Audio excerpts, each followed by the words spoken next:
আসসালামু আলাইকুম, আশা করি আপনারা প্রত্যেকে ভালো আছেন। এই ভিডিওতে আমি কথা বলবো যে আমরা নতুন ফ্রিল্যান্সাররা আউট অফ মার্কেট প্লেসে মাত্র 7 দিনের মধ্যে ক্লায়েন্ট কেন না পাই, বা আমরা কি করলে মাত্র 7 দিনের মধ্যে আমরা আউট অফ মার্কেট প্লেস থেকে ক্লায়েন্ট পাবো। এই বিষয়বস্তুগুলো আমি এই ভিডিওতে তুলে ধরবো। দেখেন, আউট অফ মার্কেট প্লেসে আমরা নতুনরাই নতুনদের সাথে আমরা কম্পিটিশন করি। বাট একজন নতুন ফ্রিল্যান্সার যখন মার্কেট প্লেসে যায়, ফাইবার বলেন, আপওয়ার্ক বলেন বা অন্যান্য মার্কেট প্লেস বলেন, সেখানে কিন্তু তাকে টপ রেট ফ্রিল্যান্সার বা লেভেল 2 ফ্রিল্যান্সার বা লেভেল 1 সেলারের সাথে তাকে কিন্তু যুদ্ধ করতে হয়। তো সেখানে কিন্তু খুব ওই যুদ্ধে জয়ী হওয়া কিন্তু খুব কঠিন। কিন্তু আমরা চাইলে, যারা নতুন ফ্রিল্যান্সার আছি, আমরা চাইলে আউট অফ মার্কেট প্লেস থেকে খুব অল্প সময়ের মধ্যে, মাত্র 7 দিনের মধ্যে কিন্তু আমরা আউট অফ মার্কেট প্লেস থেকে ক্লায়েন্ট পেতে সক্ষম হব। এবং কি করলে হব সেটা আমি এই ভিডিওতে তুলে ধরবো। এবং আমরা কেন হই না সেটাও কিন্তু আমি এই ভিডিওতে তুলে ধরবো। তো চলেন আমি আপনাদের অবশ্যই প্র্যাকটিক্যাল বিষয়গুলো বোঝাই, যেন আপনারা খুব সহজে বুঝতে পারেন। আর আপনারা এই বিষয়টা অবগত থাকবেন যে নতুন এবং হতাশাগ্রস্ত ফ্রিল্যান্সারদেরকে সফল করার তাগিদে আমার ইউটিউব চ্যানেলের মধ্যে প্রায় 80টা plus client hunting secret video আমি শেয়ার করেছি। মেসেজ টেমপ্লেট, পোর্টফোলিও, এগুলো আমি শেয়ার করেছি। এবং সেই সাথে যারা আউট অফ মার্কেট প্লেসে ক্লায়েন্টদের পেমেন্ট নিয়ে আসতে চান, তারা ভিডিও ডেসক্রিপশনে আমার ফেসবুক আইডি লিঙ্ক দেওয়া আছে, সেখানে মেসেজ করে সরাসরি আমাদের সাথে কানেক্ট হয়ে আপনি আউট অফ মার্কেট প্লেসের ক্লায়েন্টের পেমেন্ট নিতে পারবেন। PayPal, Cash App, Wise, Binance, Apple Pay, Zelle, Venmo, এই ধরনের পেমেন্ট গেটওয়ে সাপোর্টের মাধ্যমে। তো আমি স্ক্রিন শেয়ার করতেছি, দেখেন যে আমরা যারা আউট অফ মার্কেট প্লেসে যারা ক্লায়েন্ট পাই, রেগুলার বেস যারা ক্লায়েন্ট পাই, তারা আমরা বুঝে গেছি যে আউট অফ মার্কেট প্লেসে ক্লায়েন্ট পেতে গেলে এখানে 10, 12টা, 15, 20টা ক্লায়েন্ট হান্টিং সিক্রেট শেখার পর সেই সিক্রেটগুলো কাজে লাগিয়ে আউট অফ মার্কেট প্লেস থেকে ক্লায়েন্ট পাওয়া সম্ভব না। আমাদের মনে রাখতে হবে যে আমি আমার ইউটিউব চ্যানেলের মধ্যে প্রায় 80টা ক্লায়েন্ট হান্টিং সিক্রেট শেয়ার করেছি। মানে 80টা ক্লায়েন্ট হান্টিং এর পদ্ধতি আমি দেখাইছি যে আমরা আউট অফ মার্কেট প্লেসে কত উপায়ে ক্লায়েন্ট পাবো। তো এখন আপনারা বেশিরভাগ ফ্রিল্যান্সার যেটা করেন, যে আপনারা সবগুলো টেকনিক আপনারা কি করেন, ফলো করার চেষ্টা করেন। যে আমি এই টেকনিক কাজে লাগাবো, ওই টেকনিক কাজে লাগাবো, ওটা কাজে লাগাবো, এটা কাজে লাগাবো, কোন টেকনিক দিয়ে আমি ক্লায়েন্ট পাবো না। তো আমাদের সব থেকে বড় ভুলটা হয় এই জায়গায়। আমাদের বিষয়টা এইরকমটা করতে হবে যে, যেমন ধরেন আপনি যেই বিষয়ে স্পেশালিস্ট আছেন, ওই বিষয়ের উপর যে ক্লায়েন্ট হান্টিং সিক্রেটগুলো আমি দেখাইছি, সেই সিক্রেটগুলো থেকে আপনাকে একটা বা দুটো ক্লায়েন্ট হান্টিং সিক্রেটকে আপনাকে বেছে নিতে হবে। কারণ একজন ফ্রিল্যান্সার যদি সে চায় যে সে 10টা ক্লায়েন্ট হান্টিং সিক্রেট ব্যবহার করে 10টাতেই টার্গেট করে সে ক্লায়েন্ট পাবে বা সেই লক্ষ্যে সে আগাবে, তাহলে তার জন্য এটা ভুল হবে। কারণ আপনি আপনার স্কিলের উপর বেস করে আমি যে সিক্রেটগুলো দেখাইছি, সেখান থেকে আপনি একটা বা দুটো ক্লায়েন্ট হান্টিং সিক্রেটকে টার্গেট করে আপনি সামনের দিকে আগাবেন। দেখেন, আমি যদি আপনাদের একটা ছোট্ট ক্লায়েন্ট হান্টিং সিক্রেট আমি শেয়ার করেছিলাম যে আমরা ফেসবুক গ্রুপ থেকে কিন্তু চাইলে ক্লায়েন্ট পাবো। এবং ফেসবুক গ্রুপ হচ্ছে একটা হিডেন মার্কেট প্লেস। কেননা আমি যদি ফেসবুক গ্রুপে আমরা ক্লায়েন্ট পাবো, বা আমরা ফেসবুক গ্রুপ আমাদের কি ধরনের হেল্প করতে পারে, এটা যদি একটা সংক্ষিপ্ত উদাহরণ দেই, দেখেন যে আমরা যারা যারা আমরা চাকরি পারপাসে যারা আমরা শহরের দিকে থাকি, আমাদের যদি কোনো প্রকার বাসা ভাড়ার প্রয়োজন হয়, মানে আমরা বাসা খুঁজবো, বাসায় উঠবো, নতুন জব বা জবে আপনি শিফট হয়েছেন, অন্য কোথাও অন্য জায়গায় চলে গেছেন, সেখানে আপনি বাসা ভাড়া নিয়ে তো থাকতে হবে। তাহলে আমরা কি করি, ফেসবুকের কিন্তু গ্রুপ আছে, দেখবেন যে টু লেট গ্রুপগুলো আছে। সেই গ্রুপগুলোতে আমরা আমাদের নির্দিষ্ট স্থান ওয়াইজ আমরা কিন্তু বাসা ভাড়া খুঁজি। এবং দেখবেন যারা বাসা ভাড়া যাদের অ্যাভেলেবল আছে, তারা কিন্তু সেখানে কমেন্ট করবে বা আপনাকে সরাসরি তারা মেসেজ করবে। এভাবে কিন্তু আপনি আপনার মানে কাঙ্ক্ষিত যে ভাড়া, যে লোকেশনে পাওয়ার, সেটা কিন্তু আপনি পেয়ে যান। এভাবে কিন্তু আমরা অনেকেই পাই। এবং ম্যাক্সিমাম ক্ষেত্রে দেখবেন যে 100% মানে মানুষের মধ্যে প্রায় 70-80% মানুষ কিন্তু এভাবেই সাধারণত ভাড়া বাসা বাড়ি খুঁজে থাকে। তো দেখেন, সেম বিষয়টাই যারা যে ধরনের ক্লায়েন্ট পৃথিবীতে ওয়ার্ল্ড ওয়াইড আছে, যেমন ফেসবুকের একটা ডাটা হচ্ছে, ওভারলো.কম ওয়েবসাইটে একটা ডাটা হলো যে সারা বিশ্বে প্রায় 200 মিলিয়ন স্মল বিজনেস আছে যারা ফেসবুকের টুলস ব্যবহার করে।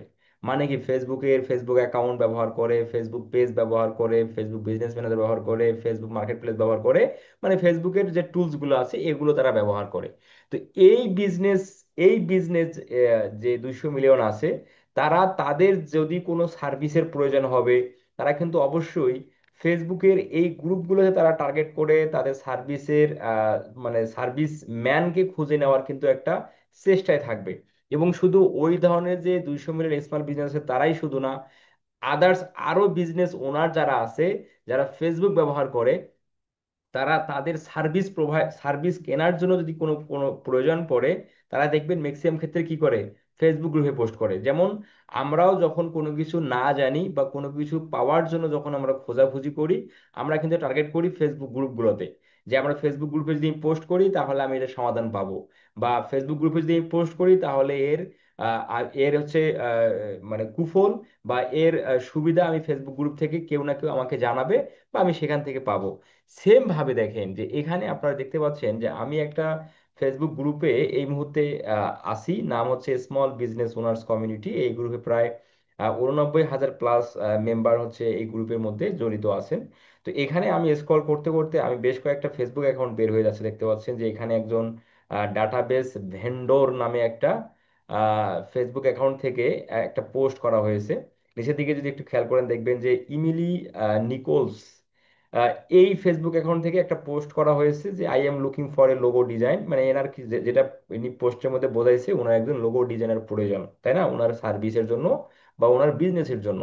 দেখেন, তো এই ইমিলির মতো আরো অনেক ক্লায়েন্ট কিন্তু থাকবে বা আছে, বা বিজনেস ওনার আছে যারা তাদের নিজস্ব সার্ভিসটা, তাদের যে সার্ভিসটা প্রয়োজন সেই সার্ভিসের উপর বেস করে তারা কিন্তু এই গ্রুপগুলোতে পোস্ট করে। তো আমাদের যেটা করতে হবে যে আমরা যারা ডিজিটাল মার্কেটিং স্পেশালিস্ট আছি, বা যারা ডিজিটাল মার্কেটিং এর বাইরে যে সার্ভিসগুলো যারা আপনারা সেল করেন, আপনার টার্গেট অনুযায়ী আপনি কি ফেসবুকে অসংখ্য গ্রুপ আছে যে গ্রুপগুলোতে বিজনেস ওনাররা জড়িত আছে, এই গ্রুপগুলোতে আপনাকে জয়েন্ট হতে হবে। শুধু জয়েন্ট হলেই হবে না, আপনি এই গ্রুপগুলোতে রেগুলার বেস আপনার সার্ভিসের উপর, আপনার সার্ভিসের গুরুত্ব এবং আপনার সার্ভিসের উপকারিতা, বা আপনার সার্ভিসটা মানে একজন বিজনেস ওনারের জন্য আপনার সার্ভিসের মানে ভূমিকা কি, এই রিলেটেড আপনাকে পোস্ট করতে হবে। এবং যারা পোস্ট করবে তাদেরকে পজিটিভ কমেন্ট আপনাকে করতে হবে। এভাবে করলে আপনি কি অন্যান্য বিজনেস ওনারদের চোখে পড়বেন যে হ্যাঁ, আপনি একজন এই গ্রুপের অ্যাক্টিভ মেম্বার, আপনি ভালো জানেন, ভালো কিছু আপনি পোস্ট করেন, ভালো কিছু কমেন্ট করেন জানলে।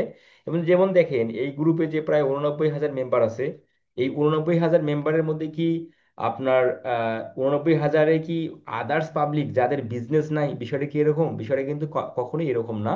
এখানে প্রায় 89,000 মেম্বার আছে, তার মানে অ্যাটলিস্ট 30 থেকে 40,000 মেম্বার আছে যারা হলো বিজনেস ওনার, একটা স্মল বিজনেসের ওনার বা মালিক। এই ধরনের পাবলিক কিন্তু এই গ্রুপগুলোতে আছে। তারা কেন জয়েন হয়েছে এখানে? তাদের বিজনেস রিলেটেড যে সম্পৃক্ততা বা সমাধান বা সমস্যাগুলো আছে, সেই সমস্যাগুলো তুলে ধরে তারা যেন সমাধান নিতে পারে। এই জন্য একটা কমিউনিটি সিস্টেম হয়ে গেছে এই গ্রুপগুলো। দেখেন, নিচের দিকে যদি আমরা আসি তাহলে আমি আমি বলবো যে আমার ইউটিউব চ্যানেলের মধ্যে তো অনেকগুলো ক্লায়েন্ট হান্টিং সিক্রেট আছে। আপনারা সবগুলো সিক্রেট ব্যবহার করে আপনার ক্লায়েন্ট হান্টিং করতে যাবেন না। যে কোনো একটা টপিকের উপর জাস্ট আপনি একটা সিক্রেট ব্যবহার করে আপনারা ক্লায়েন্ট হান্টিং এর দিকে নজর রাখবেন। যেমন আমি যদি বলি, ফেসবুক থেকেই যদি আপনি ক্লায়েন্ট হান্টিং করতে চান, ফেসবুক গ্রুপ হচ্ছে অন্যতম একটা মাধ্যম। ফেসবুক গ্রুপ হচ্ছে একটা অন্যতম মাধ্যম, কারণ এই গ্রুপেই আমরা সাধারণত আমাদের মনের চাওয়া, আমাদের মনের আকাঙ্ক্ষাটাকে কিন্তু আমরা প্রকাশ করে থাকি। তো এরকম অনেক অসংখ্য ক্লায়েন্ট আছে যারা তাদের নিজের যে সার্ভিসটা প্রয়োজন সেই সার্ভিসের জন্য তারা কিন্তু গ্রুপে পোস্ট করবে। তো এই গ্রুপগুলোতে মূলত আমাদের অ্যাক্টিভ থাকতে হবে, শুধু এক দুটো গ্রুপে না। আমাদের সার্ভিস রিলেটেড যদি 50টা গ্রুপ আমরা পাই, 50টা গ্রুপে জয়েন থাকবো। আমাদের সার্ভিস রিলেটেড যদি 100টা গ্রুপ পাই, আমরা সেই 100টা গ্রুপেই জয়েন্ট হব। শুধু জয়েন্ট হলেই হবে না। এমন ধরেন যে আপনি এই গ্রুপগুলোতে জয়েন্ট হয়ে গেছেন, তাহলে জয়েন্ট হলেই কি আপনি এই গ্রুপগুলো থেকে ক্লায়েন্ট পেতে পারেন? এটা কখনোই না। চলেন আমি এই ধরনেরও একটা আপনাদের উদাহরণ দেই, যে ভুলটা আপনারা অনেকেই করেন। আপনারা অনেকেই ফেসবুক গ্রুপ থেকে ক্লায়েন্ট হান্টিং করতে ইচ্ছা প্রকাশ করেন বা চেষ্টা করে থাকেন, কিন্তু আপনারা ক্লায়েন্ট অনেকেই পান না। এটার মূল কারণ কি? মূল কারণটা যদি আমি আপনাদের প্র্যাকটিক্যালি একটু দেখাই, বা যদি আপনাদের একটু ভুলগুলোকে আপনাদের ধরিয়ে দেই। নিচের দিকে আমি স্ক্রল ডাউন করতে করতে আমি এখানে একটা ফেসবুক অ্যাকাউন্ট পেয়ে যাব, যেটা ফেসবুক অ্যাকাউন্ট আমি এখানে ওপেন করছি। আর নিচের দিকে যদি আমি আরেকটু যাই, এই যে আহমেদ মাহমুদ, ইনি হচ্ছে, my name is Ahmed Mahmud, I M a professional website developer with 5 years of experience. ইনি কি মূলত, ইনি হচ্ছে একজন বিজনেস ওয়েবসাইট ডেভেলপার, মানে ওয়েবসাইট ক্রিয়েট করে দেয় সাধারণত। উনি এই যে এই যে পোস্টটা উনি করছে 10 আওয়ার্স, ইনি, এনার প্রোফাইলটা আমি এখানে ওপেন করে রাখছি দেখেন। তো এই আহমেদ মাহমুদ হচ্ছে একজন পাকিস্তানি ভদ্রলোক। তো এই পাকিস্তানি ভদ্রলোক কি করলো দেখেন, যে পাকিস্তানি ভদ্রলোক যেটা করছে, এই গ্রুপে যে পোস্টগুলো উনি করছে, সেম পোস্ট, একই পোস্ট উনি বারবার করে যাচ্ছে দেখেন। 10 hours ago, 3 October, 2 October, 2 October, 1 October, 1 October, দেখেন 3 সেপ্টেম্বর, 3 সেপ্টেম্বর, 3 সেপ্টেম্বর, একই টাইপের একই টাইপের পোস্ট উনি বারবার বারবার এই গ্রুপগুলোতে করে যাচ্ছে। এই কাজটা আমাদের কখনোই করা উচিত না, এই কাজটা আমাদের কখনোই করা উচিত না। আর আরেকটা বিষয়, তাহলে আমরা কি করবো, এই গ্রুপগুলোতে কি করবো সেটা আমি একটু পরে আপনাদের বিশ্লেষণ করে দেবো। দেখেন আমরা নিচের দিকে যে আরো স্ক্রল ডাউন করি, ওই একই টাইপের পোস্ট উনি বারবার এই গ্রুপগুলোতে করে যাচ্ছে। একটা পোস্টের মধ্যেও কিন্তু কেউ একজন লাইক করেনি, কেউ একজন কমেন্ট করেনি, কেউ একজন শেয়ার তো দূরে থাক, শেয়ারও করেনি, দেখছেন একই টাইপের। একটা মাত্র লাইক করছে একজন, এক ভদ্রলোক করে দিছে, ইটস টাকো এই টাইপের নামে আর কি। যাই হোক, এনার ভুলটা কি দেখেন, এনার ভুল কত প্রকার দেখেন, আমরা যদি একটু দেখি। এই ধরনের ভুল আপনাদের সবারই থাকবে আমি মনে করি। আপনারা যেন আর এই ভিডিওটা দেখার পর যেন আপনাদের আর এই ধরনের ভুল না থাকে, এটা আমি বিশ্বাস রাখি। আপনারা নিজেদের প্রোফাইলগুলোকে আপনারা সেভাবে কাস্টমাইজেশন করে পারফেক্টলি সেট আপ করে রাখবেন। এনার প্রোফাইলে যদি আমরা যাই, ভি প্রোফাইল, একটা ক্লায়েন্ট যদি, একটা ক্লায়েন্ট যখন একজনকে কাজ দিবে, ওই কাজ দেওয়ার আগে কিন্তু অবশ্যই তার প্রোফাইলে একটু ঘুরে আসবে, যে আমি যে ভদ্রলোককে কাজ দিচ্ছি, সে তাকে শুধু আমি কি কাজেই, মানে তাকে শুধু কি আমি কাজটাই দেব, মানে কাজের বিনিময়ে তাকে শুধু আমি টাকাটাই দেব। দেখেন একটা ক্লায়েন্ট যখন আমাদের কাজ দেয়, শুধু আমাদেরকে টাকাই দেয় না, সে আমাকে, আমাদের, তার সময়ের মানে সময়টুকু আমাদের দিয়ে দেয়। মানে বিষয়টা এরকম, আমাকে সে টাকা দিচ্ছে এবং তার যে সময় আছে সেই সময়টাও কিন্তু সে আমার উপর ইনভেস্ট করতেছে। তাহলে তার লস হচ্ছে দুইটা, বা ক্ষতি হচ্ছে তার দুইটা। অবশ্যই ক্লায়েন্ট আমাকে কাজ দেওয়ার আগে এবং আমার কাছে কথা বলার সময় যে সময়টা তার যাবে, সেটা ইনভেস্ট করার আগে অবশ্যই ক্লায়েন্টগুলো, সোশ্যাল মিডিয়া থেকে যে ক্লায়েন্টগুলো ফাইন্ড আউট করবে আমাদের, তারা কিন্তু অবশ্যই আমাদের প্রোফাইলটা একটু ঘাটবে, বা প্রোফাইলটা একটু দেখবে যে আমি তার জন্য পারফেক্ট পার্সন কিনা। তো এই ভদ্রলোকের প্রোফাইলে যখন আমরা আসলাম, এনাকে কেন মানুষ কাজ দিবে এটার কোনো উপযুক্ত কারণ কিন্তু এই ফেসবুক আইডিতে আমি খুঁজে পাইনি। একজন মানুষ বা একজন ক্লায়েন্ট যে তাকে তার ওয়েবসাইটটা ডেভেলপ করার জন্য যে নাকি কাজ দিবে, উপযুক্ত কোনো কারণ এই প্রোফাইলটার মধ্যে নাই। আপনারা যদি দেখেন আপনারাও সেটা বুঝতে পারবেন। দেখেন, প্রথমত যদি আমরা যাই, এখানে উনি ওয়েব ডেভেলপার অ্যাট আপওয়ার্কের মধ্যে কাজ করেন, এবং একটা হচ্ছে ফার্মার আইটি সাপোর্ট ইঞ্জিনিয়ারিং এই একটা ইয়াতে আছেন, কোম্পানিতে আছেন। এই টাইপের একটা পেজের একটা আমরা নাম দেখতে পাচ্ছি। এবং এরপরে যদি নিচের দিকে একটু খেয়াল করেন, এখানে পোস্ট মানে ফটোস, এখানে এই ফেসবুক আইডিতে যতগুলো ছবি উনি আপলোড করছেন সেগুলো কিন্তু এখানে দেখা যাচ্ছে, ঠিক ঠিক আছে। তো এই ছবিগুলোর মধ্যে দেখেন তো, এখানে কোনো কি ছবি আছে যে ওনার পোর্টফোলিও এখানে শো হচ্ছে? মানে ওনার পোর্টফোলিও রিলেটেড কোনো ছবি কিন্তু, বা কোনো পোস্ট কিন্তু ওনার ফেসবুক আইডিতে উনি করে নাই। তাহলে একটা ক্লায়েন্ট কি দেখে বুঝবে যে ইনি একজন এক্সপার্ট? এনার ছবি দেখে বুঝবে, একটা ছবি, একটা ছবি, একটা ছবি।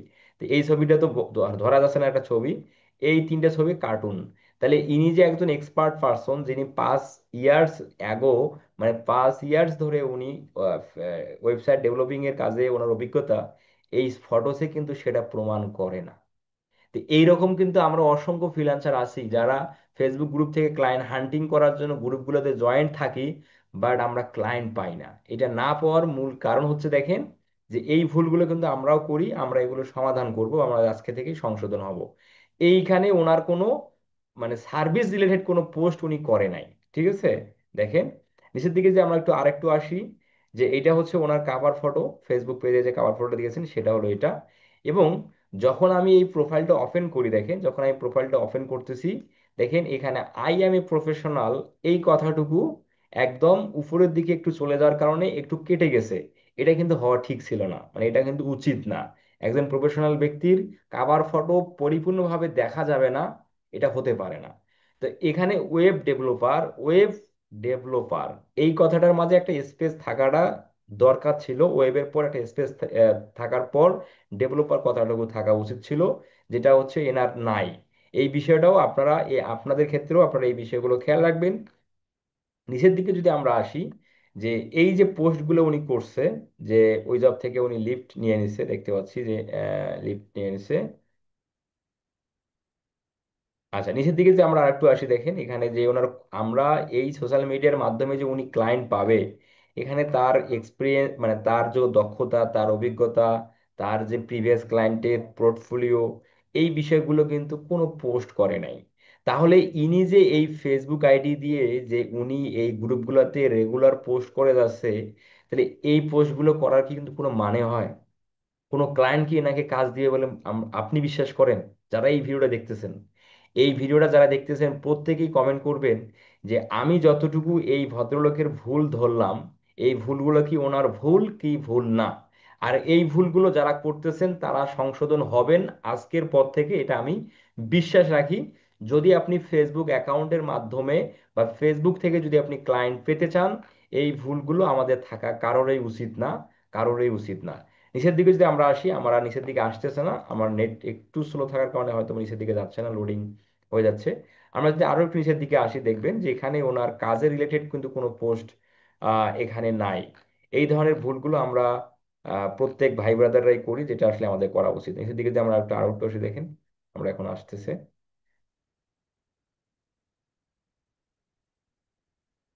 যাই হোক, আমার নেট একটু লোড হওয়ার কম লোড হওয়ার কারণে যাচ্ছে না। তবে দেখেন, যদি ওনার পোর্টফোলিও বা ওনার কাজের এক্সপিরিয়েন্সের কোনো বিষয়বস্তু নিয়ে যদি পোস্ট করতো, অবশ্যই সেটা কিন্তু ওই ছবিগুলো কিন্তু এখানে থাকতো, বাট সেই ধরনের কিন্তু কোনো পোস্ট নাই। তাহলে একটা ক্লায়েন্ট এনার প্রোফাইলের মধ্যে এসে দেখবে, এনাকে এনাকে কি দেখে বিলিভ করবে? যে ইনি একজন এক্সপার্ট ব্যক্তি, কি দেখে বিলিভ করবে? এটার কোনো উপযুক্ত কোনো প্রমাণ বা কারণ কিন্তু উনি প্রোফাইলের মধ্যে নাই। তার মানে এই রকম প্রোফাইল যদি আপনাদের থাকে, কেউ আপনারা ফেসবুক দ্বারা বা ফেসবুক সোশ্যাল মিডিয়া অ্যাকাউন্ট দ্বারা আপনারা ক্লায়েন্ট যতই হান্টিং করতে চান, আপনারা ক্লায়েন্ট পাবেন না। আপনারা অনেকেই আছেন যে ক্লায়েন্টকে ফেসবুক অ্যাকাউন্ট থেকে মেসেজ করেন। তো আপনারও প্রোফাইল যদি এই ধরনের ক্যাটাগরির মধ্যে থাকে, তাহলে আপনিও ক্লায়েন্ট পাবেন না বলে এটা, মানে পাবেন না বলে আমি বিশ্বাস রাখি। আর আমাদের যারা আমরা মানে অ্যাবনর্মাল টাইপের আছি, অনেকেই আছি, আমরা নির্বোধ, আমরা বুঝতে চাই না, আমরা শিখতে চাই না, শিখলেও সেটা কাজে লাগাই না, এই ধরনের অনেক ভাই ব্রাদার আছি, যাদের প্রোফাইলগুলো কিন্তু এই ধরনের ভাবে এলোমেলো ভাবে সেট আপ করা আছে। আপনারা প্রফেশনাল ভাবে সেট আপ করবেন। এখন আমি যদি বলি যে আমরা একটা ফেসবুক অ্যাকাউন্ট প্রফেশনাল ভাবে কিভাবে সেট আপ করবো, বা আমাদের ফেসবুক অ্যাকাউন্টের মধ্যে প্রফেশনাল ভাবে সেট আপ যে আমরা করব, কি কি করতে হবে? প্রথমত আপনার একটা ছবি থাকতে হবে, সেটা ছবি অবশ্যই প্রফেশনাল ভাবে হতে হবে।